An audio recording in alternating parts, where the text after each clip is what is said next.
അന്നാണേ നമ്മുടെ ജീവിതത്തിൽ നമ്മൾ ഏറ്റവും ആഗ്രഹിക്കുന്ന ഏറ്റവും നല്ലൊരു കാര്യം മരണം വരെ അങ്ങനെ ഒരാള് ഒപ്പുണ്ടാവും. സോ ഗൈസ്, നിങ്ങൾക്ക് എല്ലാവർക്കും കാണാം ഇതേപോലെ ഒരു ഫ്രണ്ട്. എനിക്കും ഉണ്ടായിരുന്നു ഇതേപോലെ ഒരു ഫ്രണ്ട്. എന്റെ ജീവിതത്തിൽ ഉണ്ടായ ലൈഫ് സ്റ്റോറിയാണ് ഇത്. കേട്ടിട്ട് നിങ്ങൾ നിങ്ങളുടെ അഭിപ്രായം നിങ്ങൾ കമന്റ് ചെയ്യുക. അപ്പൊ ഗൈസ്, എന്റെ ഫ്രണ്ട്ഷിപ്പ് ജേണി എവിടുന്ന സ്റ്റാർട്ട് ചെയ്യുന്നത് വെച്ചാൽ 5ാം ക്ലാസ്സിൽ പഠിക്കുമ്പോഴാണ്. ഞാൻ 5ാം ക്ലാസ്സിൽ പഠിക്കുന്ന ടൈമിൽ എനിക്കൊരു ഫ്രണ്ടിനെ കിട്ടി. അങ്ങനെ ഞങ്ങൾ ഭയങ്കര കമ്പനിയായിട്ട് പോയിക്കൊണ്ടിരുന്ന സമയത്ത് അതിന്റെ ഇടയ്ക്ക് പിന്നെ കുറച്ച് ആൾക്കാരുകളൊക്കെ വന്ന് ഞങ്ങൾ ഒരു ഗ്യാങ് പോലെ 10th വരെ ഞങ്ങൾ അടിച്ച് പൊളിച്ച് കഴിഞ്ഞു. അത് കഴിഞ്ഞിട്ട് ഞങ്ങൾ +1 കയറി. ഞാൻ ഒറ്റയ്ക്കായിരുന്നു +1 കയറിയത്. കാരണം ഞങ്ങൾ 10ാം ക്ലാസ് കഴിഞ്ഞിട്ട് 5 പേരും 5 വഴിക്കാണ് പോയത്. +1 ഞാൻ ഒറ്റയ്ക്കാണ് കയറിയത്. സോ എനിക്കങ്ങനെ പ്രത്യേകിച്ച് പോകാനൊന്നും താല്പര്യമില്ല. ഞാൻ എന്നും അങ്ങനെ പോകത്തൊന്നുമില്ലായിരുന്നു. അത് കഴിഞ്ഞിട്ട് എനിക്ക് പിന്നെ കുറച്ച് ഫ്രണ്ട്സ് ഒക്കെ കിട്ടി. ഞാൻ പിന്നെ എന്നും അങ്ങനെ പോകാൻ തുടങ്ങി. അങ്ങനെ ഞാൻ പല കാര്യങ്ങളും ഇങ്ങനെ ഷെയർ ചെയ്ത് സംസാരിക്കാനും അങ്ങനെ ഇങ്ങനെയൊക്കെ തുടങ്ങി. ഭയങ്കര ക്ലോസ് ആയി. അങ്ങനെ 5 പേരുണ്ടെങ്കിൽ 5 പേരും 5 ക്യാരക്ടറാണല്ലോ. അപ്പൊ അതിൻ്റെ അടുത്ത് ഇച്ചിരി ഉഴപ്പും കാര്യങ്ങളൊക്കെ ഉണ്ട്. ഇവൻ എൻ്റെ അടുത്ത് പക്ഷേ ഓരോ കാര്യങ്ങളും വന്ന് എൻ്റെ അടുത്ത് പറയാറുണ്ട്, അവൻ്റെ പേഴ്സണൽ കാര്യങ്ങളൊക്കെ. പക്ഷെ ഇതെല്ലാം വേർത്തം കാണുന്നുണ്ട്. അവനൊന്നും അത്ര കൊണ്ട് പിടിക്കുന്നില്ല.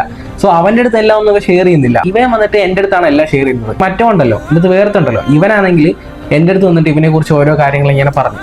ഇങ്ങനെ പക്ഷേ അതല്ല ഇതല്ല ഇപ്പൊ അങ്ങനെയാണ് ഇങ്ങനെയാണെന്നൊക്കെ പറഞ്ഞ് ഇവനുമായിട്ട് ഞങ്ങളങ്ങ് അടുപ്പിച്ചിട്ട് അവനങ്ങ് പോയി. പിന്നെ അതിൻ്റെ +2 ഒക്കെ കഴിഞ്ഞപ്പോഴത്തേക്കും പിന്നെയും ഇവൻ എൻ്റെ കൂടെ തന്നെ ഉണ്ട്. ഈ അടുപ്പിച്ചവൻ എൻ്റെ കൂടെ തന്നെ ഉണ്ട്. എന്നിട്ട് എൻ്റെ ഒക്കെ പേഴ്സണൽ കാര്യങ്ങളൊക്കെ ഇങ്ങനെ അറിഞ്ഞെന്ന് വെച്ചാൽ നമ്മൾ ക്ലോസ് ആയിട്ടിരിക്കാൻ നമ്മുടെ പല കാര്യങ്ങളും നമ്മളിങ്ങനെ പറയാറുണ്ട്. ഇതെല്ലാം ഇവൻ ഇങ്ങനെ മറ്റുള്ളവരുടെ അടുത്ത് നിന്നിട്ടില്ല എന്നെ കുറിച്ച് ഇങ്ങനെ ഓരോ കാര്യങ്ങളൊക്കെ പറഞ്ഞ് ഞാൻ ഇങ്ങനെ അറിഞ്ഞു. അപ്പോഴത്തേക്ക് ഞാൻ ആ ഒരു ഫ്രണ്ട്ഷിപ്പ് പൂർണ്ണമായിട്ട് എന്നെ ബ്രേക്ക് ചെയ്ത്. അങ്ങനെ ബ്രേക്ക് ചെയ്തിട്ട് ഇവൻ എങ്ങോട്ട് പോയെന്ന് വെച്ചാൽ ഇവൻ ആദ്യം ഒരുത്തിനെ തെളിയിച്ച് പോയല്ലോ, നേരെ ഇവന്റെ അടുത്തോട്ടാണ് ഇവൻ ചെന്നത്. ഇവന്റെ അടുത്ത് നിന്നിട്ട് ഇവൻ എന്നെ കുറിച്ച് ഇങ്ങനെ ഓരോ കാര്യങ്ങളെല്ലാം ഇവന്റെ അടുത്ത് പറഞ്ഞ് ഇവന്മാരങ്ങ് സെറ്റായി. ഇവന്മാർ കമ്പനിയായിട്ടങ്ങ് പോയി. അത് കഴിഞ്ഞിട്ട് പിന്നെ ഞാൻ അറിയുന്നുണ്ട് ഇവൻ പലയിടത്തും ഇപ്പോഴും പറഞ്ഞ് നടക്കുന്നുണ്ട് ഓരോ കാര്യങ്ങൾ എന്നെ കുറിച്ചിട്ട്. നിങ്ങൾ പറ ഗൈസ് ഇവനെ കുറിച്ചുള്ള ഒരു അഭിപ്രായം. പിന്നെ എനിക്കിപ്പോൾ ആര് ഫ്രണ്ട്സ് ആയിട്ട് ഉണ്ടെന്ന് വെച്ച് കഴിഞ്ഞാൽ എനിക്ക് കുറച്ച് ഓൺലൈൻ ഫ്രണ്ട്സ് ഉണ്ട്.